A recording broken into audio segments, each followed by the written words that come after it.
Welcome to Daily Game, and today we're going to talk about the return of a legend, Warner Brothers' newest acquisition, and could our industry see an actor's strike? But let's start off with Xbox unveiling the Wolverine variant of their cheeky Deadpool controller. They even put up a billboard in Alberta, Canada to celebrate the occasion. Now, this version is also not for sale, but will be included in the winning sweepstake package. I'll link the post down below. You just have to follow Xbox and repost the tweet to enter. Exputer writer Ecstasis, who according to VGC has a strong recent track record of revealing upcoming Game Pass titles ahead of their official confirmation, claims that Call of Duty Modern Warfare 3 will be coming to Xbox Game Pass on July 24th. Now, this has been rumored for a little while, slightly corroborated by a few insiders, but it still remains just a rumor for now. Exodus also claims that the console version of Valorant will hit PS5 and Xbox Series X on July 26th. This rumor has also not been confirmed, but we won't have to wait long to see if it comes true. Tesla's Cybertruck is coming to Rocket League today and will also be available in Fortnite, as revealed in this teaser trailer, which I found really funny. We say Cybertruck hauling all of this weight when in real life we've seen these trucks break down driving over anthills. Last week, WB announced a shutdown of NetherRealm's mobile team, and yesterday they confirmed plans to shut down Mortal Kombat Onslaught. The title was delisted from the App Store and Google Play. In-game transactions will be disabled next month, and the game will close in October, just shy of a year since its release. I'm going to be honest, I had no idea this game existed until I went to write this story. Datamine of the new No Man's Sky Worlds update may have revealed our first potential PS5 Pro game. The datamine revealed a graphics preset option for Trinity, which was once revealed as the codename for the PlayStation 5 Pro. This comes to us from Insider Gaming, where they write, many keen-eyed viewers have noted no radical changes to No Man's Sky PS5 Pro upgrade. The increase of the lowest dynamic resolution factor for the game from 0.6 to 0.8 and the base resolution for No Man's Sky on the PS5 Pro from 1300p to 1730p are the only ones worth noting. These changes will result in a clearer and more detailed visual experience. Other than that, some settings have been upgraded from high to ultra, enhancing the overall visual quality of the game. Warner Brothers Games has officially acquired Player First Games, the team behind free-to-play fighter Multiversus. Co-founders Tony Hune and Chris White will retain leadership of the studio. Now, it's hard to tell how well this game is doing. It was a bestseller when it released in August 2022, and now all we have are Steam numbers to go by, which, as you can see, are much lower than when the game first drop. But if they acquired the studio, there must be something good going on, I guess. In a recent SEC filing, Take-Two Interactive spoke about the harm their review bombing has on a company or a franchise. Quote, obtaining and maintaining high ratings of our games on the third-party platforms on which we operate are important as they help drive players to find our games. If the ratings of any of our games decline, or if we receive significant negative reviews that result in a decrease in our ratings, our games could be more difficult for players to find or recommend. In addition, we may be subject to negative review campaigns or defamation campaigns intended to harm our ratings. Any such decline may lead to loss of players and revenues, additional advertising and marketing costs, and reputation harm. I think, obviously, this is probably speaking very closely to Steam reviews. That's probably the most popular platform when it comes to review bombing. I think there has to be some sort of protection put in place from Steam because, review bombing campaigns are always kind of weird, especially because they can happen on a whim, just out of nowhere. Sometimes they're not even justified, and it's kind of out of the complete control of the developer. Sometimes it is justified. I'm not saying that it's always kind of BS, but there are a lot of times that these campaigns sort of spin up overnight. So I think Steam needs to either put like temporary freezes when there's a big influx of reviews, or maybe give higher weight to people that have longer time on playing the game, and maybe some of the people that have much lower time or rarely ever review a game, maybe those don't even kind of cross over into actually officially affecting the number. I think that's kind of something they can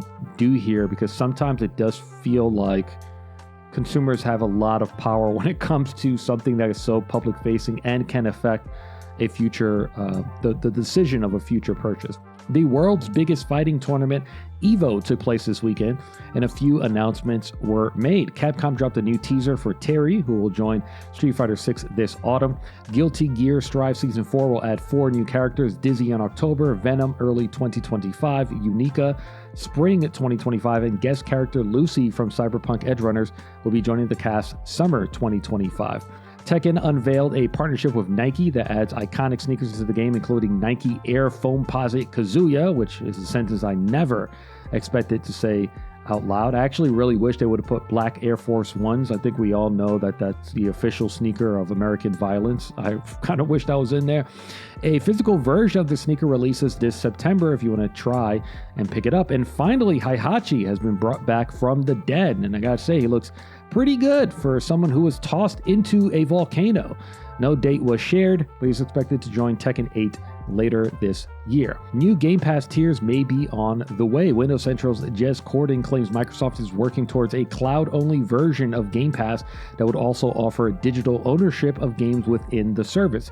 He also believes Microsoft is still considering a Game Pass Friends and Family plan, and while Microsoft has been exploring the potential of an ad-supported tier, they aren't currently actively working towards it. Now, a lot of this isn't really too much of a surprise. I think a friends and family plan would work out really well. I still think they need to offer a yearly discount if you commit to Game Pass for a year. That will be a welcome change. An ad-supported tier, definitely something that they should explore. A cloud-only version just makes the utmost sense, especially if you're talking about shipping on individual devices. It's already in Samsung TV. You have it on Amazon Prime TV.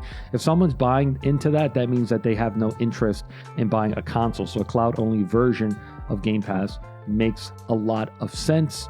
And I like the idea of digital ownership. I spoke about this in a video that I put on here about Xbox's future, about them maybe trying to take a swing at digital distribution, and that would definitely be a hit towards that home run. And finally, this comes to us from Mike Straw at Insider Gaming. SAG-AFTRA has granted permission to call for an immediate strike against game studios and publishers over protections against AI-generated content.